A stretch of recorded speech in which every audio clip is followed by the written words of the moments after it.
Maka kesempatan saat ini, mulailah 40 hari kita melatih berbalik dan kembali. Ini yang murtad-murtad nih ada kesempatan. Yang tidak kenal Tuhan nih, yang tidak kenal Kristus, ada kesempatan untuk mendekatkan. Malah bukan sebaliknya.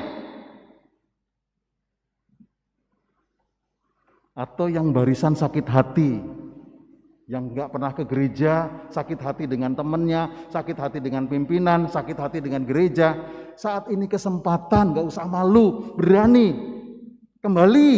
Ayo kita berdoa sama-sama. Ayo kita memulai untuk tidak jadi orang munafik. Para Bapak dan Ibu, saudara-saudariku serta anak-anakku sekalian yang dikasihi Tuhan, selamat sore berkah dalam. Dan ini adalah hari Rabu Abu yang kita akan diingatkan terus bahwa kita berasal dari abu, kita berasal dari debu yang tidak ada artinya apa-apa kecuali karena kebaikan dan keselamatan Tuhan. Dan hari ini juga kita akan diberitahu dengan praktis, tidak perlu direpot-repotkan dan disusah-susahkan dengan aturan manusia. Puasa harus begini, harus begini, harus begini, dan ini baik dan tidak baik, dan seterusnya, malah dipersulit. Tidak. Sama di kitab hukum kanonik pun juga tidak mempersulit itu. Kita diajari puasa, bahkan bukan hanya diajari demikian, tapi dibuktikan dengan teladan yang begitu baik. Jadi tidak dipersulit untuk ditafsirkan seperti apa, bagaimana, dan seterusnya. Jadi puasa dan pantang kita sungguh-sungguh praktis diajarkan oleh Kristus, dan itulah nanti tujuannya kepada soal membalikkan hati batin kita menuju kepada Tuhan. Marilah berdoa. Allah Bapa kami yang Maha Rahim, perkenankanlah semua pengikut Kristus memasuki masa Prapaskah ini. Kuatkanlah kami agar mampu menentang kuasa kejahatan. Semoga kami dapat menyangkal diri dan menemukan kekuatan karena berpuasa dan berpantang. Demi Yesus Kristus Putra-Mu Tuhan dan pengantara kami yang hidup dan berkuasa, bersama Engkau dalam persekutuan dengan Roh Kudus, Allah sepanjang segala masa. Amin. Para Bapak dan Ibu, saudara-saudariku yang dikasihi Tuhan Yesus Kristus. Hal kecil saja kadang-kadang kita tidak bisa menangkap atau juga tidak bisa menerangkan, bahkan sulit untuk memilih mana yang tepat, baik, benar atau tidaknya. Apalagi ini puasa. Kalau saya tanya, di gereja Katolik itu boleh berbohong tidak?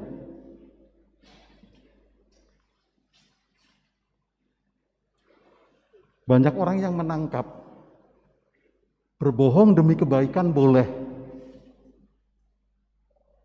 Inilah yang memulai sebenarnya ini tidak baik. Sebisa mungkin kita dalam hidup tidak boleh berbohong. Kalau memang kita tidak mau berbohong dan kita juga tidak mau juga untuk mengucapkan apa, dan gak usah ngomong. Itu lebih baik dibandingkan kita sekali lagi mengatakan sesuatu yang sebaliknya. Maka berbohong ini adalah tempatnya. Maaf, baik itu agama apapun, kalau sudah masuk politik atau keyakinan kita juga kalau sudah masuk politik, itu kerjaannya berbohong. Maka jelas-jelas di sini sebenarnya secara definitif tegas berbohong dilarang. Nanti di sini juga akan kelihatan sekali. Walaupun kita sekali lagi tidak harus mengungkapkan itu. Syukur-syukur kita mengungkapkan segala kebaikannya, walaupun banyak orang tidak tahu, itu bukan berbohong, malah baik. Dan gak usah mengucapkan. Saya melakukan sesuatu baik, saya gak usah mengucapkan. Tidak berbohong itu. Saya berpuasa, saya tidak mengatakan saya tidak berpuasa, itu berbohong. Tapi berpuasa tidak perlu orang tahu lainnya saya berpuasa. Tidak berbohong itu baik. Maka berbohong di sini tidak baik. Dan kalau sekali lagi orang tidak bisa menerangkan dengan baik, apalagi demi kebaikan kita boleh berbohong, tidak, salah. Kita harus bisa menerangkan apapun dengan kemampuan, walaupun sesulit apapun kita harus mengucapkan apa adanya kalau memang dituntut untuk bersaksi. Di sini sebetulnya diajari dasar yang sangat kuat sekali oleh Kristus. Nanti terakhir kita juga akan mengetahui tidak ada kebohongan sedikit pun dalam Kristus. Saudara-saudara yang terkasih, satu kali berbohong dalam hidup, maka akan cepat 100 kali berbohong. Karena untuk menutupi kebohongan itu terus-menerus. Jadi kita mempertahankan kebohongan yang satu, terus-menerus ada pertanyaan, saya nutupi terus kebohongan itu. Maka jangan berbohong. Apalagi dalam keluarga. Sama ini, dalam keluarga tidak boleh berbohong antara suami dan istri, ngomong apa adanya. Yang jelas tidak boleh menyakitkan. Ambil contoh, suka mengatakan, wong istrinya nggak terlalu cantik ya jangan diomongkan cantik. Kadang-kadang, ini loh istri saya yang paling cantik sendiri. Ya dia kalau lagi sendiri cantik, tapi kalau sudah ada saingan yang lain nggak cantik. Itu kan bohong. Atau katakan saja, wah dia inner beauty, cantiknya tuh dari dalam. Keluar sedikit dari rumah dia nggak cantik lagi, jadi hanya di dalam. Atau juga kelihatan sayang sama istrinya, aku sayang sama kamu loh. Kalau jalan-jalan ke mall kemana, saya selalu gandeng, kelihatan romantis. Padahal apa? Takut kalau dilepas dia belanja sembarangan. Atau juga kadang-kadang, oh saya ingin membelikan. Ada banyak sekali istri yang mengatakan, Pak dulu sebelum menikah kamu sering memberi surprise, memberi kado, kok sekarang nggak pernah memberi lagi sesudah menikah. Dijawablah oleh suaminya, ada nggak nelayan yang mancing ketika sudah mendapatkan dikasih umpan lagi? Nggak ada kan, tinggal goreng kan. Jadi tidak usah harus diberi kado lagi. Ada juga yang mengatakan kalau istrinya minta dibelikan emas, menggunakanlah suaminya itu dengan kata yang bagus, silent is golden atau silent is gold. Jadi kalau dimintain emas oleh istrinya, diem saja. Dia nggak beri-beri tapi diem saja. Karena diam itu adalah emas.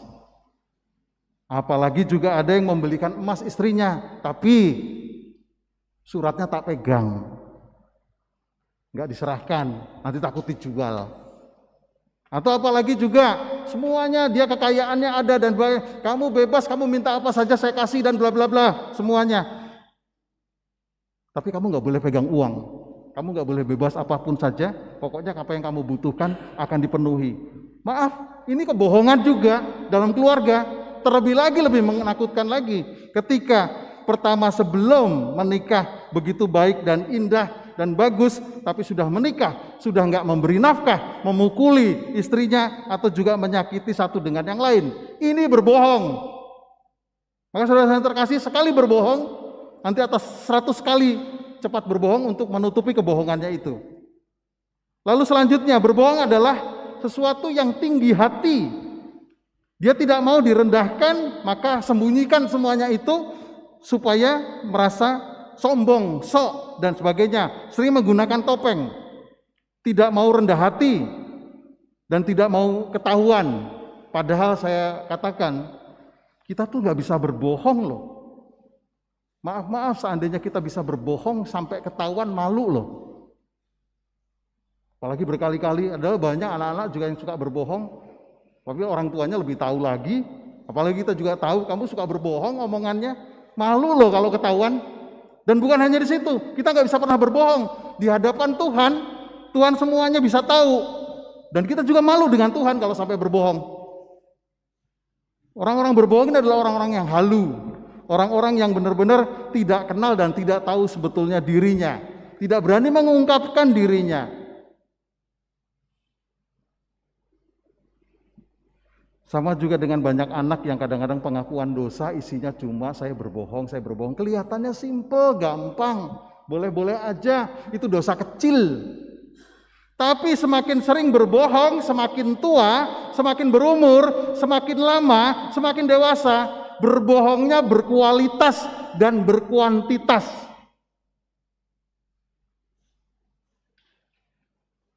Nah, ini nanti yang terjadi disebut dengan kata munafik. Maka berbahaya berbohong itu. Di sini nanti diajarkan yang namanya puasa, pantang dan sebagainya. Yuk melatih untuk jujur, koyakkan batin, bukan hanya untuk di luaran. Ini namanya nanti kalau sudah sampai berbohong munafik. Munafik adalah 180 derajat berbeda dengan aslinya. Yang harusnya baik ini jadi buruk, atau juga yang buruk ini jadi baik. Jelas 180. Kita mau begitu lagi yang sudah hidup tidak kenal dengan diri kita sendiri. Termasuk di sini adalah orang-orang munafik. Nanti yang nomor 1 saya sampaikan. Pertama, biasanya orang munafik itu menonjolkan soal dianggap kesuciannya dalam liturgi, simbol-simbol keagamaan, identitasnya semu, termasuk puasa, termasuk pantang.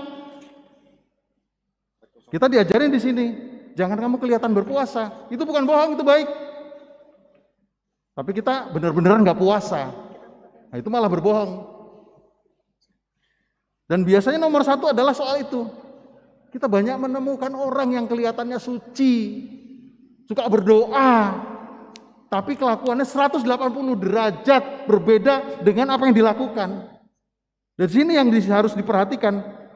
Ini orang biasanya sekali lagi identitasnya semu, sukanya berteriak-teriak, sukanya memaksa orang lain, sukanya mengatur.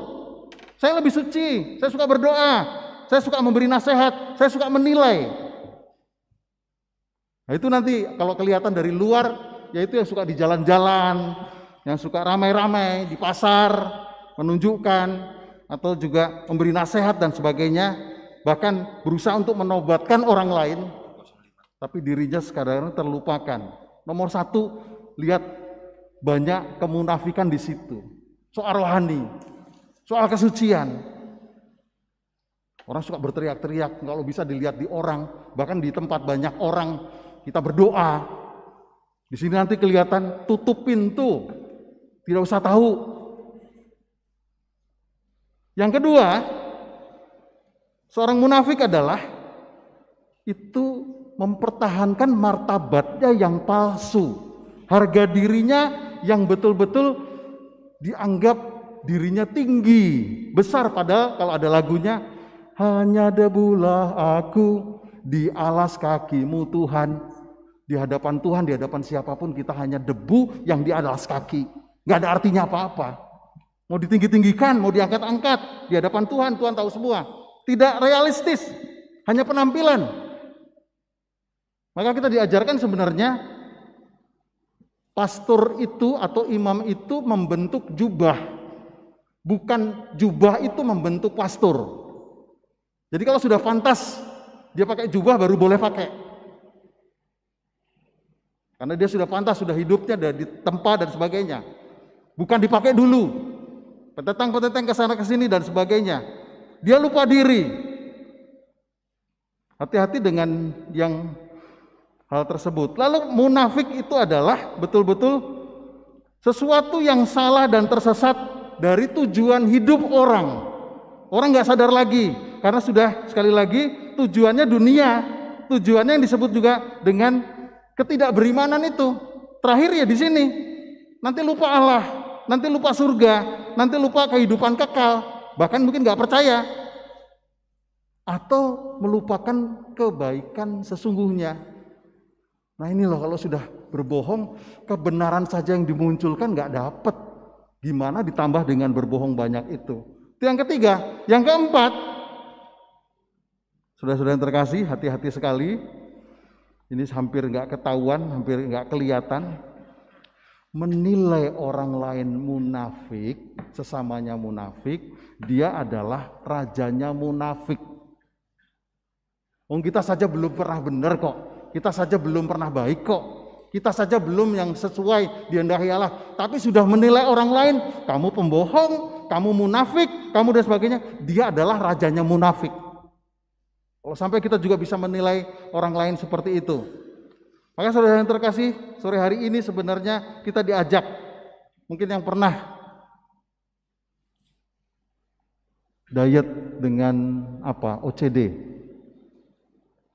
Dulu saya masih muda, masih SMA, lalu sedikit ke frater, sebelum ke frater kemana dulu, frater, badan saya segitiga beneran begini, dan bidang, masih ada terasa, tapi sekarang sudah terbalik, segitiga sama kaki, di bawah yang gede.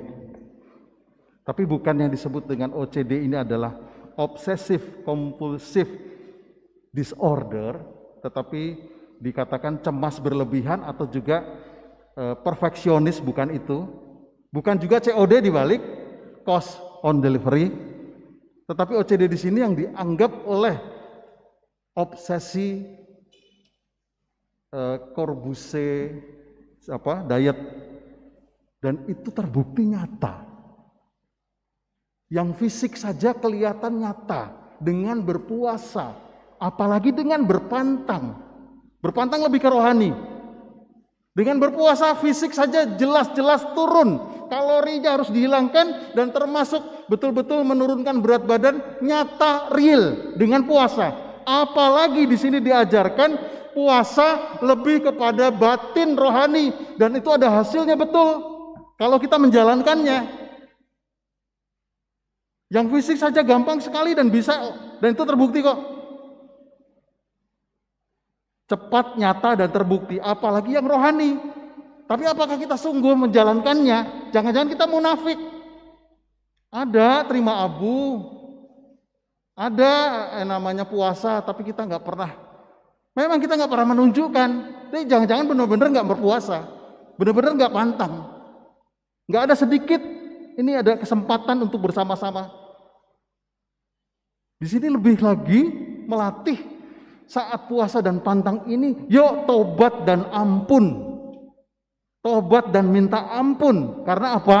Sekali lagi, dasar hidup iman manusia dimanapun, gak ada yang lebih berguna. Tadi debu di alas kakimu Tuhan, gak ada apa-apanya.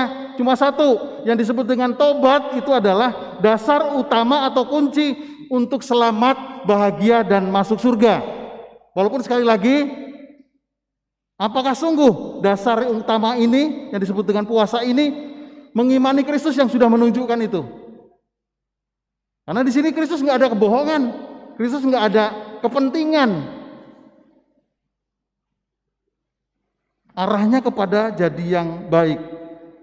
Maka saudara yang terkasih, sebenarnya disinilah koyakan batin, bukan pakaian, tapi koyakan batin kita untuk beralih yang tadinya jauh dari Tuhan, sekarang dirangkul betul. Yuk seperti itu, bukan hidup seperti dunia ini. Maka kesempatan ini sebenarnya kesempatan baik, tepat, dan saat ini sedini mungkin jangan tunda-tunda. Kapan lagi kita mau memulai untuk mengoyakkan batin, berubah dekat dengan Tuhan, dan tidak munafik? Dengan bagaimana lagi? Atau lewat siapa lagi? Kristus saja sudah sempurna begini, memberi contoh, kita masih belum bisa.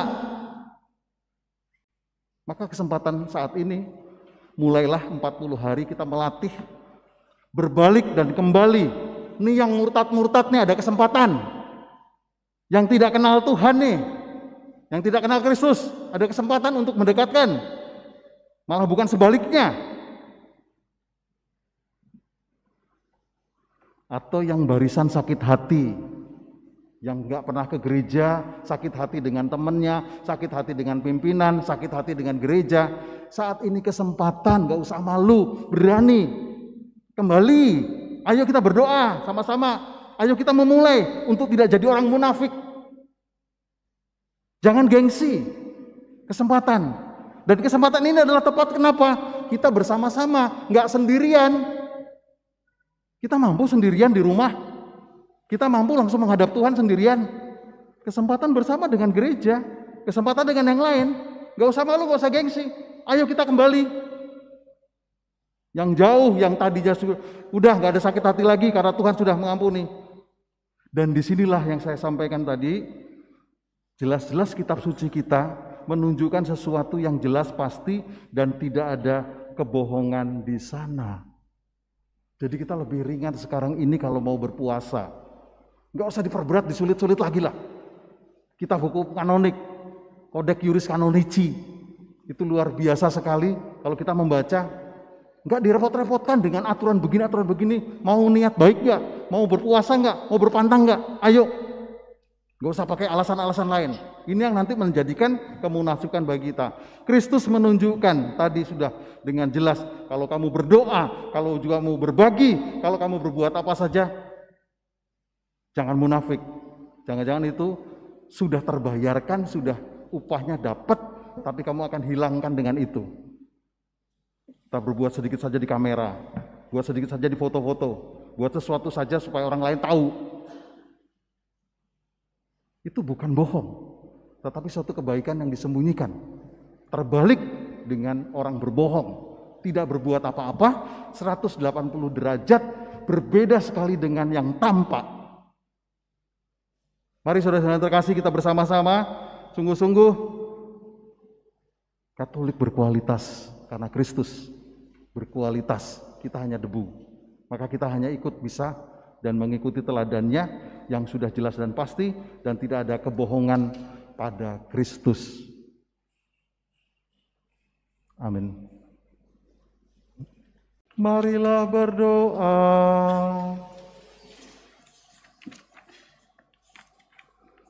Allah Bapa kami di surga, sumber belas kasih, kami bersyukur telah menerima sakramen-Mu pada awal masa tobat ini. Berilah kami bantuan-Mu agar pantang dan puasa kami berkenan di hati-Mu, serta berguna bagi keselamatan kami dan berbagi kepada sesama. Demi Kristus Tuhan dan pengantara kami.